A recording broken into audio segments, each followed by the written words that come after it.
রহমান রহিম। সম্মানিত সুধী, আসসালামু আলাইকুম। সবাইকে আমাদের YouTube channel VAT and tax স্কুলের পক্ষ থেকে আন্তরিক শুভেচ্ছা এবং অভিনন্দন।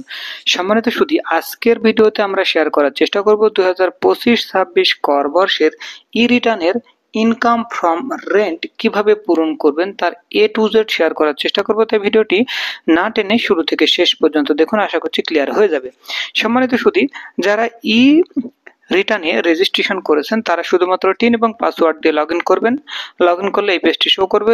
এখান থেকে হাতের বাম সাইডে তিনটা যে ড্রপ ডাউন বক্স, তিনটা যে স্কোয়ার রয়েছে ড্রপ ডাউন বক্সে এখানে ক্লিক করে রেগুলার ই রিটার্ন, এই রিটার্নে ক্লিক করলে এই অপশনটি শো করবে। এখন এখান থেকে তো অনেক হেডস অফ ইনকাম রয়েছে, income from employment, income from rent, agriculture income, income from business, capital gain, income from financial asset, income from other source, এরকম প্রত্যেকটা হেডই রয়েছে। তো আমরা এর আগের ভিডিওগুলোতে আমরা দেখিয়েছি ইনকাম ফ্রম এমপ্লয়মেন্ট এবং ইনকাম ফ্রম ফিনান্সিয়াল অ্যাসেট। আজকের ভিডিওতে আমরা বেসিক্যালি দেখানোর চেষ্টা করব ইনকাম ফ্রম রেন্ট। আচ্ছা, ওকে।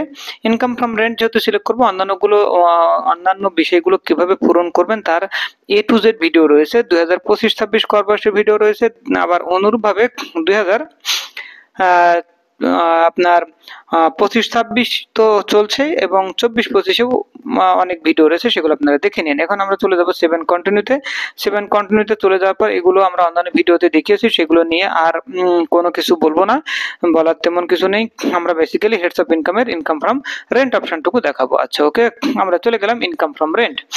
ইনকাম ফ্রম রেন্ট গিয়ে দেখেন এই পেজটি শো করছে ইনকাম ফ্রম রেন্ট। এখন লেখা আছে প্রপার্টি টাইপে আপনি ক্লিক করলেন, এখানে লেখা আছে হাউস প্রপার্টি ইনকাম, আদার প্রপার্টি ইনকাম, অর্থাৎ হাউস প্রপার্টি ইনকাম, অর্থাৎ হাউস প্রপার্টি সম্পত্তি যেটা আছে, হাউস প্রপার্টি ভাড়া দিয়ে যে ইনকাম হবে সেটা হাউস প্রপার্টি ইনকাম।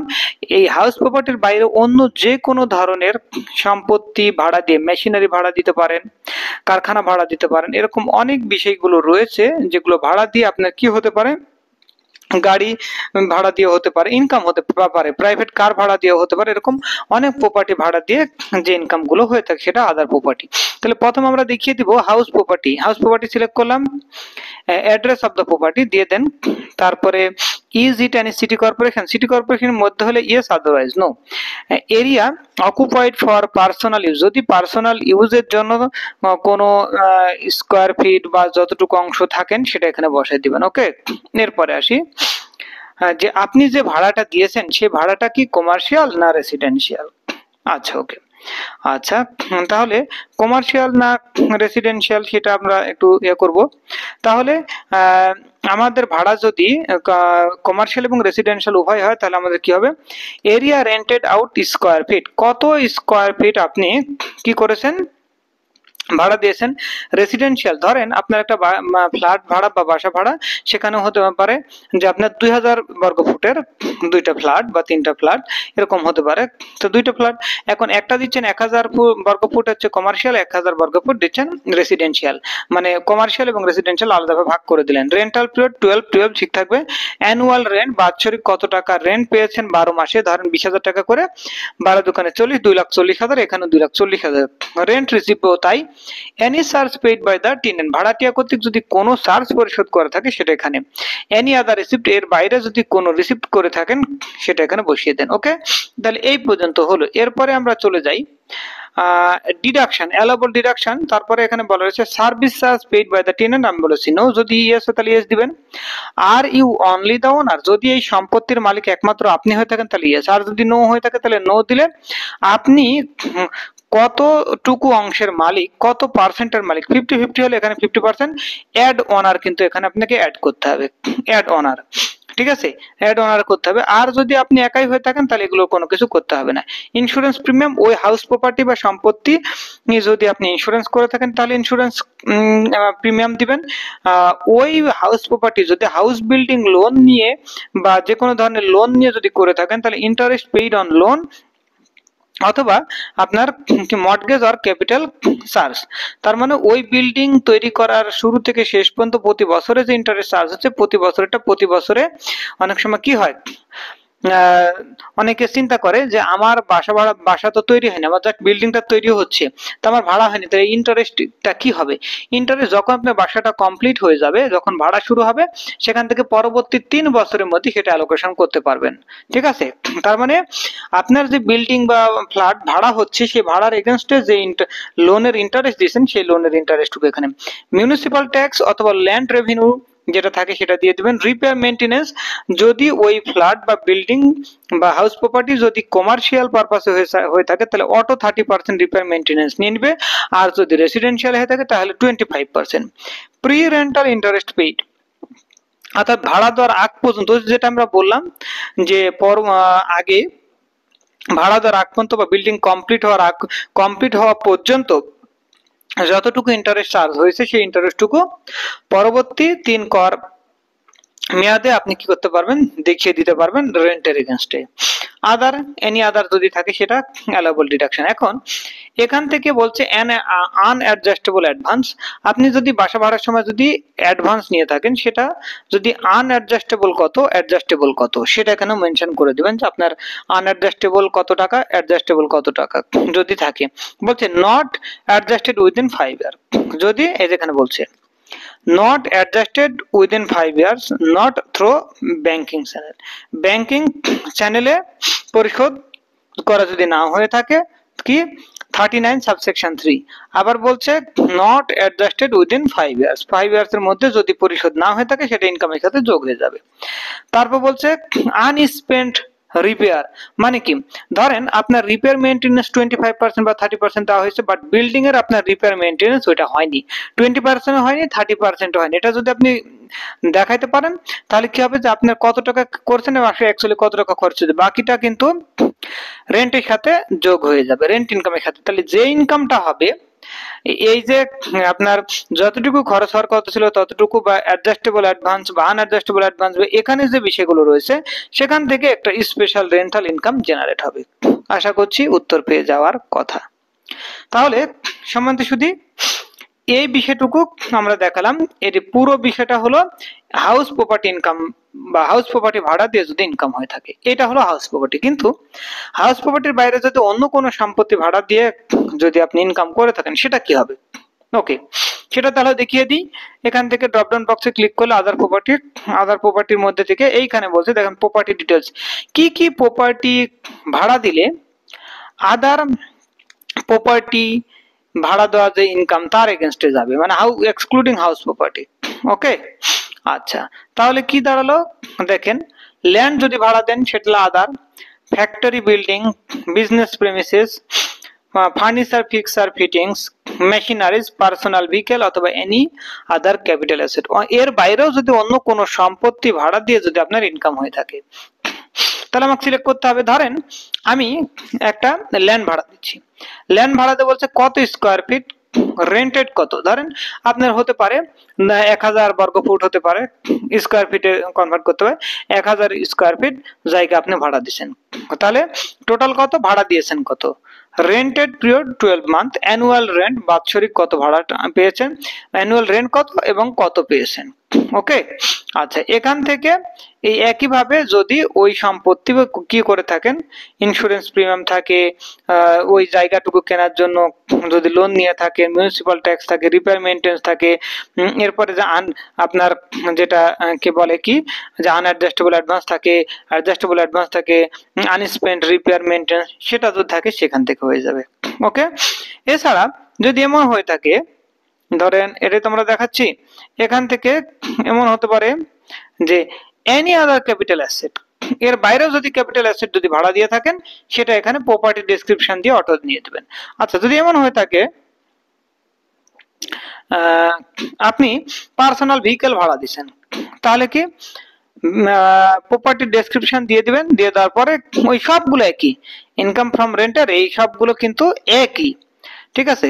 অথবা মেশিনারি যদি ভাড়া দিয়ে থাকেন, দেখেন কোথাও কোনো রকম কোনো হেরফের নাই, একই জিনিসগুলো। ওকে, আচ্ছা, এছাড়াও যদি এমন হয়ে থাকে যে মেশিনারি বাইরে আপনার ধরেন বিজনেস প্রেমিসেস, দোকান ভাড়া দিচ্ছেন, তাহলে অনেকের 2টা 4টা 5টা দোকান থাকে না, কত স্কয়ার ফিট এবং কত স্কয়ার ফিট ভাড়া দিয়েছেন, রেন্টেড পিরিয়ড কত মান্থ, অ্যানুয়াল রেন্ট কত, রেন্ট রিসিভ করেছেন কত, এর বাইরে যদি কোনো রিসিভ থেকে থাকে, আনঅ্যাডজাস্টেবল অ্যাডভান্স, অ্যাডজাস্টেবল অ্যাডভান্স যদি থাকে, ব্যাংকিং চ্যানেলের বাইরে যদি নিয়ে থাকেন, হ্যাঁ, আনস্পেন্ড যদি থাকে, এইভাবেই মোটামুটি আপনাকে ইনকাম ফ্রম রেন্ট, এই ইনকাম ফ্রম রেন্টের এ টু জেড দেখালাম, কোনো আইটেমই বাদ পড়েনি, সব একই। তাহলে সম্মানিত সুধী, আশা করছি বিষয়টুকু ক্লিয়ার হয়ে যাওয়ার কথা যে যাদের ইনকাম ফ্রম রেন্ট আছে তারা ইনকাম ফ্রম রেন্ট ইনকাম ট্যাক্সের রিটার্নে অর্থাৎ ই রিটার্নে কোথায় কিভাবে পূরণ করবেন তার এ টু জেডই দেখিয়ে দিলাম। এর আগে আমরা দেখিয়েছিলাম ইনকাম ফ্রম এমপ্লয়মেন্ট, পাশাপাশি দেখিয়েছিলাম আপনার ইনকাম ফ্রম ফিনান্সিয়াল অ্যাসেট। এখন এই যার হাউস প্রপার্টি ইনকাম আছে, বাট তার তো কি থাকতে পারে, হাউস প্রপার্টি ইনকাম আছে বাট তার একটা ডিপিএস থাকতে পারে, ইন্টারেস্ট পায় না, তাহলে সে রিবেট পাবে। সঞ্চয়পত্র কিনেছে, সঞ্চয়পত্রের ইন্টারেস্ট ওই সময় তো হয়নি, জুন মাসে কিনেছে, সে রিবেট পাবে। আচ্ছা, সে একটা ইন্স্যুরেন্স করেছে, ইন্স্যুরেন্স প্রিমিয়ামের উপর রিবেট পাবে, তাহলে আমাকে একটু রিবেট হেডটাও পূরণ করতে হবে। তাহলে কি একইভাবে life insurance, insurance policy, company name, policy value, premium কত দিয়েছেন এই জুলাই টু জুন 1 বছরে, ডিপিএস করেছেন, ব্যাংকের নাম, অ্যাকাউন্ট নাম্বার, ডিপোজিট ব্যালেন্স কত। এছাড়া আপনি যদি লিস্টেড কোম্পানির কোনো শেয়ার বিজনেস করে থাকেন, BO account, brokerage house name, investment কত করেছেন। আচ্ছা, এরপরে এর বাইরে আপনি যদি কি করে থাকেন, ইউনিভার্সাল পেনশন স্কিম করে থাকেন, তাহলে নেম অফ স্কিম, তারপরে যে আপনার কি বলছে প্রবাস, প্রগতি, সুরক্ষা, হ্যাঁ, সমতা, যেটা থাকুক না কেন, তারপরে pension ID number, investment amount. এখন আদার্সে যদি এমন হয়ে থাকে যে ইনভেস্টমেন্ট আন্ডার 6 শিডিউল পার্ট 3, এটা যদি হয়ে থাকে তাহলে কি প্যারাগ্রাফ কত, ডেসক্রিপশন কত, অ্যামাউন্ট কত। আর যদি এসআরও দিয়ে হয়ে থাকে, এসআরও নাম্বার কত, কোন ইয়ারে এসআরওটা পাবলিশ হয়েছে, এসআরওতে কি ডেসক্রিপশন ছিল, আপনি কত টাকা কন্ট্রিবিউশন দিয়েছেন। ওকে, আচ্ছা, তাহলে এটা গেল। ফ্যামিলি এক্সপেন্ডিচারটাও আমরা যদি এখন একটু দেখিয়ে দিই যে 25-26 করবর্ষে আপনি যদি ফ্যামিলি এক্সপেন্ডিচার দেখাতে থাকেন, expenses for food, cloth and other essential যদি থাকে, তার মানে 12 মাসে আপনার এক্সপেন্স ফর ফুডিং, খাবারের জন্য, কাপড় চোপড়ের জন্য, এর বাইরেও যা যা খরচ করেছেন সেটা 12 মাসে কত সেটা দেখিয়ে দেন। যদি এমন হয় যে স্বামী স্ত্রী দুইজনে বহন করেন, তাহলে আপনি লিখে দেন যে আপনি যে হাজবেন্ড অথবা ওয়াইফ যদি রিটার্ন দেয় তখন বলবে partially bear with husband, husband যদি এমন হয় থাকে যে পার্শিয়ালি বহন করে সেও পার্শিয়ালি লিখবে, আর যদি ফুলি হয়ে থাকে তাহলে ফুলি।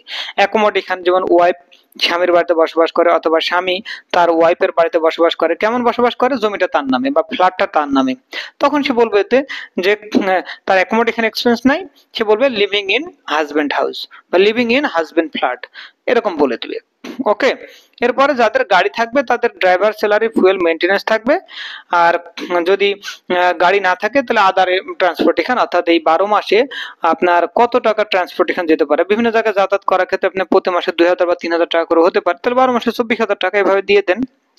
তারপরে আপনার বাসার ইলেকট্রিসিটি, এখন ইলেকট্রিসিটি যদি ওয়াইফের রিটার্ন হয় তাহলে ইলেকট্রিসিটি বিল বহন করে কি হাজবেন্ড, তাহলে আমরা ফুল বলে দেবো ফুলি বেয়ার হাজবেন্ড, ঠিক আছে। তারপরে এই যে গ্যাস, ওয়াটার, সিওয়ার অ্যান্ড গার্বেজ যে বহন করে বা যত টাকা আছে সেটা বসে দিবেন। Phone, internet, TV channel, description আপনার টিভি চ্যানেলের জন্য, ইন্টারনেটের জন্য, মোবাইল ফোনের জন্য, সবের মধ্যে দিবেন। আপনার বাসায় কাজের লোক থাকলে বা অন্যান্য যদি খরচ থাকে সেটা এখানে দিয়ে দিবেন। আপনার স্কুলগামী ছেলে মেয়ে থাকলে এডুকেশন এক্সপেন্স দিয়ে দিবেন। ফেস্টিভ্যাল, বিভিন্ন ধর্মাবলম্বী যার যে ধর্মে অভ্যস্ত বা ধর্ম পালন করেন সেই ধর্মের যতটুকু খরচ সেটা পার্টি, ফেস্টিভ্যাল, পার্টি ইভেন্টস এর মধ্যে দিয়ে দেন। তারপরে ডোমেস্টিক এন্ড আদার ওভারসিজ, দেশ এবং দেশের বাইরে যদি কোনো ট্যুর দিয়ে থাকেন, ঘুরে বেড়ান, কত টাকা খরচ হয়েছে সেটা দেন। ফিলান্থ্রপি, আদার স্পেশাল এক্সপেন্স যদি থেকে থাকে, এনি আদার এক্সপেন্স যদি থেকে থাকে সেটাও দিয়ে দেন। এরপরে যে আপনি এই বছরের এই যে জুলাই টু জুন অর্থাৎ 2024 সালের 1 জুলাই থেকে 30 জুন 25 পর্যন্ত উৎসে যদি কর কর্তন থাকে বা গাড়ির অ্যাডভান্স ট্যাক্স থাকে বা ট্রেড লাইসেন্সের অ্যাডভান্স ট্যাক্স থাকে তাহলে সেটা এখানে হেঁটে দিয়ে দেবেন। আর যদি এর রিটার্ন গত বছরের রিটার্ন জমা দেওয়ার সময় যে পেমেন্ট অফ ট্যাক্স দিয়েছেন বা সারচার্জ পরিশোধ করেছেন সেটাই হেঁটে চলে আসবে।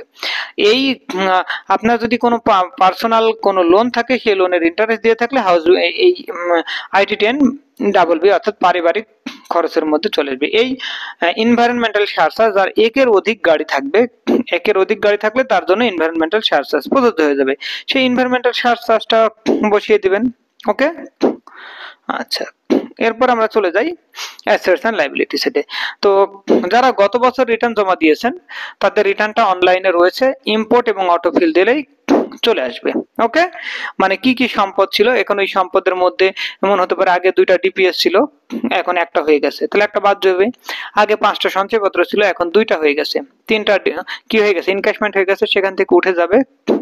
তো এরকম ভাবে সম্পদ যদি বিক্রি হয়ে যায় তাহলেও রিমুভ হয়ে যাবে আর এডিশন হলে বাড়বে।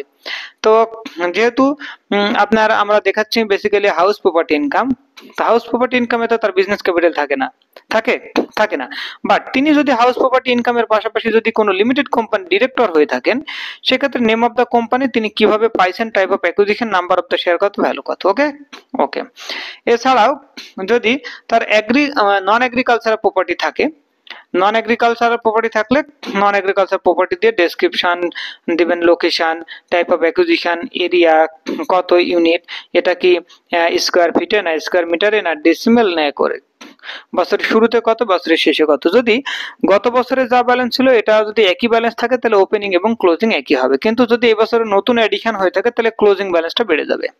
Advance made for non agriculture property একই জিনিস। এগ্রিকালচার প্রপার্টি মনে রাখবেন, এগ্রিকালচারাল প্রপার্টি থাকলে অবশ্যই এগ্রিকালচারাল ইনকাম কিন্তু আপনাকে থাকতে হবে। নন এগ্রিকালচার প্রপার্টি থাকলেও আপনার ইনকাম ফ্রম রেন্ট নাও হতে পারে যতক্ষণ পর্যন্ত আপনি ভাড়া না দিয়ে থাকেন। তাহলে এগ্রিকালচার প্রপার্টি থাকলে এগ্রিকালচারাল ইনকাম থাকতে হবে, ডেসক্রিপশন দিবেন, location, purchase, area of the property, unit কিভাবে সেটা দিবেন, বছরের শুরু এবং শেষ। ওকে, ফিনান্সিয়াল অ্যাসেট যাদের থেকে থাকবে মনে রাখবেন, আমি বেসিক্যালি দেখাচ্ছি ইনকাম ফ্রম রেন্ট। তো ইনকাম ফ্রম রেন্ট থাকলে তাদের হতে পারে ওই বছরে আর কোনো ইনকাম নেই বাট বিনিয়োগটা থাকতে পারে। কেমন, শেয়ার বাজারে আপনি ব্যবসা করতে পারেন বাট শুরু করেছেন জুন মাসে 30 জুন 2025, ওই সময়তে শুরু করেছেন, শেয়ার কেনা বেচা শুরু করেছেন, শেয়ারে ব্যবসা করতেছেন, সেটা আপনি কি করবেন, ব্রোকারেজ হাউস নাম্বার মানে account number, instrument number, ISIN হতে পারে, type of acquisition, name of brokerage house বা কোন ব্যাংক থেকে কিনেছেন, কোন হাউস ব্রোকারেজ হাউস থেকে কিনেছেন বা ফিনান্সিয়াল ইনস্টিটিউট থেকে, বা কস্ট ভ্যালু কত। সঞ্চয়পত্র কিনেছেন, এখন বলতে পারেন সঞ্চয়পত্র থাকলে তো সঞ্চয়পত্রের ইন্টারেস্ট ইনকাম থাকবে, বাট জুন মাসে কিনেছেন থাকতে পারে না, তখন এর মধ্যে। আর যদি ইন্টারেস্ট ইনকাম থাকে, সঞ্চয়পত্রের ইন্টারেস্ট ইনকাম থাকে, তাহলে ইম্পোর্ট ফ্রম ইনকাম দিলেই ওইখানে যা দেখানো হয়েছে সেটা ওইখানে চলে আসবে। এফডিআর 30 জুনের তারিখে এফডিআর করেছেন, ব্যাংকের নাম এখান থেকে অটো সিলেক্ট করবেন, যে ব্যাংকে এই করেছেন অ্যাকাউন্ট নাম্বার দেবেন, কত ব্যালেন্স এফডিআর করেছেন। ডিপিএস কোন ব্যাংকে করেছেন, অ্যাকাউন্ট নাম্বার কত, ব্যালেন্স কত। লোন যদি কাউকে দিয়ে থাকেন, ধরেন আপনি ওয়াইফ হাজব্যান্ডকে লোন দিচ্ছেন, হাজব্যান্ড ওয়াইফকে লোন দিচ্ছেন, অথবা ভাই বোনকে লোন দিচ্ছে, এরকম থাকতে পারে। Name of the particulars, name of the borrower, 3 number দিবেন, অ্যামাউন্ট। প্রভিডেন্ট ফান্ড এটা আপনার জন্য প্রযোজ্য না, আদার কোনো ফিনান্সিয়াল অ্যাসেট যদি থাকে সেটা এখানে দিয়ে দেবেন, কারণ এই প্রভিডেন্ট ফান্ড সরকারি চাকরিজীবীদের জন্য। আপনার যদি মোটর কার থাকে রেজিস্ট্রেশন নাম্বার দিবেন, কিভাবে কিনলেন এসে বলেছে, মানে কোন ধরনের সম্পত্তি, মোটরসাইকেল, কার, মাইক্রোবাস, জিপ না এনি আদার। এরপরে কিভাবে কিনলেন সে বিষয়টা তো আমরা দেখিয়েছি। ইঞ্জিন ক্যাপাসিটি কত সিসিতে, সিসি না কিলোওয়াট, সেখানে এটা বলে দেবেন, কত মূল্যে কিনেছেন। মনে রাখবেন কোনো গাড়ি কিনলে রেজিস্ট্রেশন খরচ সহ পুরোটা উল্লেখ করবেন। এখন এই গোল্ড, ডায়মন্ড, জেমস এবং আদার আইটেমের মধ্যে কি কি থাকতে পারে দেখেন, gold, platinum, silver, diamond, gems, other. এর মধ্যে যে আইটেমটি আপনার, এটা হতে পারে আপনি কারো কাছ থেকে গিফট পেয়েছেন, পারচেজ হতে পারে, অথবা বাবা মা মারা যাওয়ার সময় আপনার কাছে দিয়ে গেছে, তাই আপনি কিনলে পারচেজড, ইনহেরিটেন্সিয়াল উত্তরাধিকার সূত্রে, আর যদি স্বামী স্ত্রীকে গিফট করে তাহলে সেটা কত ভরি বা কিভাবে পেয়েছেন, এটা কি ভরিতে না তোলাতে না গ্রামে না কিলোগ্রাম, কত মূল্য। কেনা থাকলে মূল্য থাকবে, গিফট থাকলে নর্মালি মূল্য থাকে না, তবে আপনি মার্কেট প্রাইসটাকে বেজ হিসেবে ধরতে পারেন। তবে কিছু শর্ত রয়েছে বা কিছু প্রফেশনাল স্কেপটিসিজম তো থাকেই, আপনার একটা স্পেশালিটি থাকে, আপনি হলে দেখাবেন কি দেখাবেন না, কিভাবে দেখাবেন, কোন মূল্যে দেখাবেন, সেটা যিনি কাজটা করবেন তিনিই বলে দিবেন। Furniture, electronic item, TV, fridge, খাট, সোফা যা আছে সেটা সুন্দরভাবে এখানে উল্লেখ করে দিবেন। Particular type of acquisition, quantity, value কত। আদার অ্যাসেট অফ সিগনিফিক্যান্ট ভ্যালু যদি থেকে থাকে সেটা দিয়ে দিবেন। Cash and fund outside business, ব্যাংকে যে অ্যাকাউন্টগুলো মনে রাখবেন, ইনকাম ফ্রম ফিনান্সিয়াল অ্যাসেট হেডে এফডিআর, ডিপিএস, ব্যাংক ইন্টারেস্ট যা দেখাবেন সেখানে ব্যালেন্সে শো করবে, ওখান থেকে ব্যাংক ডিটেলস দেওয়ার পর ইম্পোর্ট দিলে এখানে চলে আসবে, এখানে আর আলাদাভাবে বসাইতে হবে না। আর যাদের হাউস প্রপার্টি ইনকাম আছে বাট ব্যাংক ইন্টারেস্ট ইনকাম নাই, তার তো একটা ব্যাংক অ্যাকাউন্ট থাকতে পারে যে ব্যাংক অ্যাকাউন্টে ইন্টারেস্ট দেয়নি, হতে পারে ইন্টারেস্ট দেয়নি, ইন্টারেস্ট না দিলে তো আপনি ইনকাম ফ্রম ফিনান্সিয়াল অ্যাসেট এটা দেখান নাই, তাই না? তাহলে এখানে দেখিয়ে দিবেন। তবে নর্মালি সকল ব্যাংকেই মিনিমাম একটা প্রফিট বা ইন্টারেস্ট দিয়ে থাকে, সেই ইন্টারেস্টটা ইনকাম ফ্রম ফিনান্সিয়াল অ্যাসেট এটা দেখিয়ে ক্লোজিং ব্যালেন্স দেখালে এখানে ইম্পোর্ট ফ্রম ইনকাম দিলে অটো চলে আসবে। Cash in hand, cash in hand এটা নর্মাল ভাবে বসানো যাবে না, আপনাকে ক্যাশ ফ্লো স্টেটমেন্ট তৈরি করতে হবে যেখানে cash in hand, cash at bank থাকবে। মনে রাখবেন যে ক্যাশ ফ্লো যথাযথভাবে প্রিপেয়ার না করলে আপনার কিন্তু ক্যাশ ফ্লো মিলবে না, পরবর্তীতে আপনার রিটার্ন অডিটে পড়লে আপনি কিন্তু ব্যাখ্যা দিতে পারবেন না। আর অলরেডি জানেন 15,494টি ফাইল ইতিমধ্যে অডিটের জন্য নির্বাচিত হয়ে আছে। হ্যাঁ, তো এই বিষয়টা অবশ্যই মাথায় রাখতে হবে এবং যা দিচ্ছেন সেটার ব্যাংক রিকনসিলিয়েশন আপনার থাকতে হবে। আদার ডিপোজিট ব্যালেন্স এবং অ্যাডভান্সেস, পার্টিকুলার্স এবং অ্যামাউন্ট, দেশের বাইরে যদি কোনো সয় সম্পদ থেকে থাকে সেটার ডেসক্রিপশন একইভাবে। এখানে নতুন কোনো কিছু নেই। লায়াবিলিটিস, ধরেন আপনি ব্যাংকের কাছ থেকে লোন নিছেন অথবা অন্য কোনো ফিনান্সিয়াল ইনস্টিটিউটের কাছ থেকে লোন নিছেন, নেম দিবেন, অ্যাকাউন্ট নাম্বার, পারপাস এবং কি ব্যালেন্স। আনসিকিউরড লোন, যার কাছ থেকে লোন নিছেন তার 3 নাম্বার, পারপাস কি উদ্দেশ্যে নিলেন, স্বামী ওয়াইফের কাছ থেকে, ওয়াইফ স্বামীর কাছ থেকে, ভাই বোনের কাছ থেকে, বোন ভাইয়ের কাছ থেকে, বাবা তার ছেলের কাছ থেকে, এরকম। আদার লোন এবং ওভারড্রাফট যদি থেকে থাকে সেটা এখানে দিয়ে দিবেন। ওকে, তো মোটামুটি সবই শেষ। এখন চলে যাই loss, deduction and other expenses. কোন লস থাকতে পারে, কোন ডিডাকশন থাকতে পারে, অন্য কোন এক্সপেন্স ফ্যামিলি হেডে যেটা আইটি 10 ডাবল বিতে যাচ্ছে না সেটা এখানে দেখিয়ে দিতে পারেন। গিফট, ডোনেশন এবং কন্ট্রিবিউশন। গিফট যদি কাউকে গিফট করে থাকেন, কাউকে ডোনেশন দিয়ে থাকেন, কাউকে কোথাও কন্ট্রিবিউশন করে থাকেন, কাকে দিলেন তার 3 নাম্বার আছে কিনা এবং অ্যামাউন্ট। ওকে, এই তো মোটামুটি। এরপরে চলে যাই আদার রিসিট। আদার রিসিট, এখানে যে ট্যাক্স এক্সেম্পটেড ইনকাম এবং অ্যালাউন্স, এটা ট্যাক্স এক্সেম্পটেড এর অপশন থেকে চলে আসবে, ট্যাক্স এক্সেম্পটেড ইনকাম পূরণ করলে এখানে চলে আসবে। আদার রিসিট যদি অন্য কোনো ভাবে কোনো ইনকামের বাইরে যদি কোনো কিছু পেয়ে থাকেন সেটা এখানে দেখিয়ে দিলে দিতে পারেন। গত বছরের নিট ওয়েলথ, এই বছরের এই যে লাস্ট ডেট অফ প্রিভিয়াস ইনকামের এই ব্যালেন্স হিসেবে শো করবে এবং নিচের দিকে স্ক্রল ডাউন করে যে ডিফারেন্সটুকু শূন্য হতে হবে, ডিফারেন্সটুকু যদি শূন্য হয়ে থাকে তাহলে বুঝবেন আপনার রিটার্ন ওকে।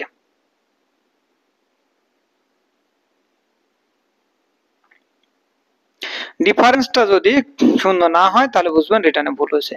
এখন ট্যাক্স এবং পেমেন্ট স্ট্যাটাসে চলে যাই আমরা।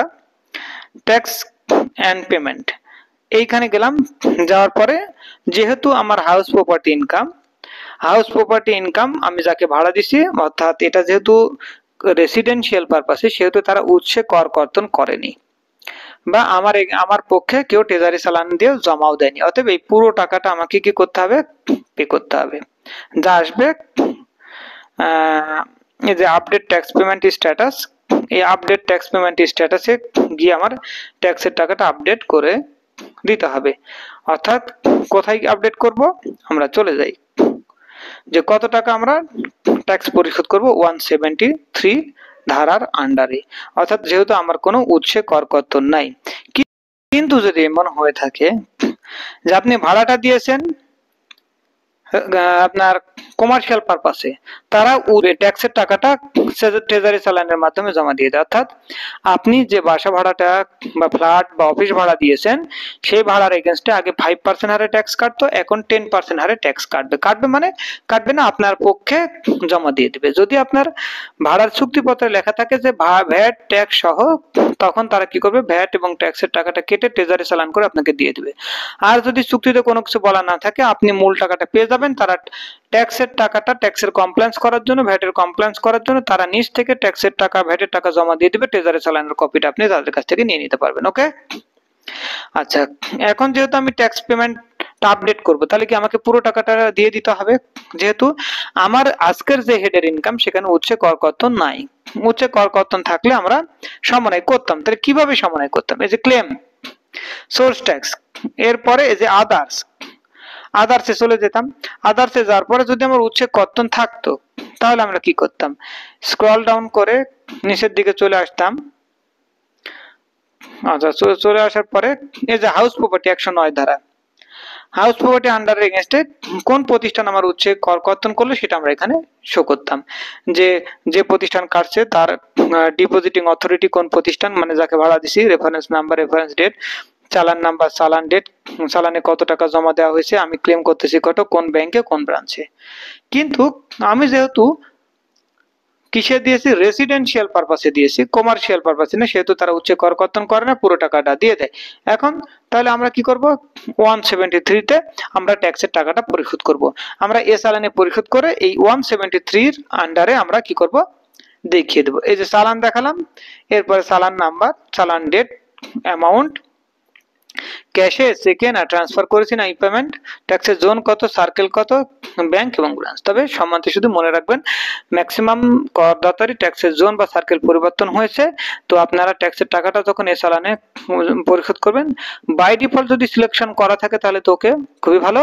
আর বাই ডিফল্ট যদি সিলেকশন না করা থাকে তাহলে আপনারা ই রিটার্ন সার্ভারে গিয়ে দেখবেন আপনার এই রিটার্নটা কোন জোন বা কোন সার্কেলে অবস্থান করতেছে, সেই জোন বা সেই সার্কেল সিলেক্ট করে আপনি এ চালানের টাকাটা পরিশোধ করে এই অপশনে ক্লিক করে সেভ দিলেই অটো ওইখানে নিয়ে নিবে।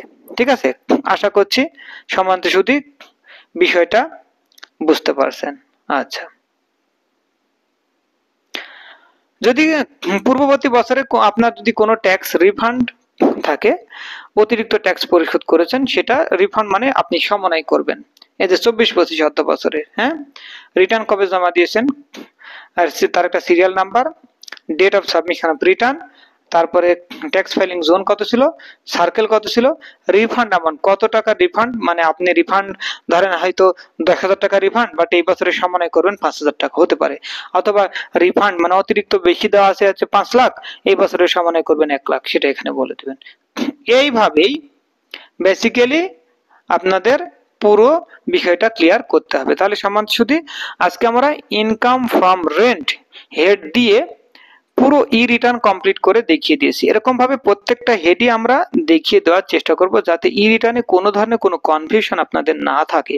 প্রত্যেকটা হেড বাই হেড, ইনকাম থেকে শুরু করে income, asset, rebate, tax payment, tax exempted income, taxable income, প্রত্যেকটা বিষয়গুলোই আশা করি ক্লিয়ার হয়ে যাবে। যাই হোক সম্মানিত সুধী, ভিডিওটি ভালো লাগলে অবশ্যই লাইক দেবেন, শেয়ার করবেন, কমেন্ট করে জানাবেন ভিডিওটি কেমন হয়েছে, এবং ই রিটার্ন সংক্রান্ত যে কোনো সমস্যা অথবা ই রিটার্ন সংক্রান্ত কোনো কনসালটেন্সি যদি পেতে চান, আমাদের একটা হোয়াটসঅ্যাপ নাম্বার থেকে হোয়াটসঅ্যাপ নাম্বারে যোগাযোগ করবেন। অনেকে দেশের বাইরে অথবা ঢাকার বাইরে থেকে যোগাযোগ করতে চাচ্ছেন, তারা হয়তো আমাদের সাথে কথা বলতে পারবেন, কোনো সমস্যা নেই, একটা নাম্বার দেওয়া থাকে।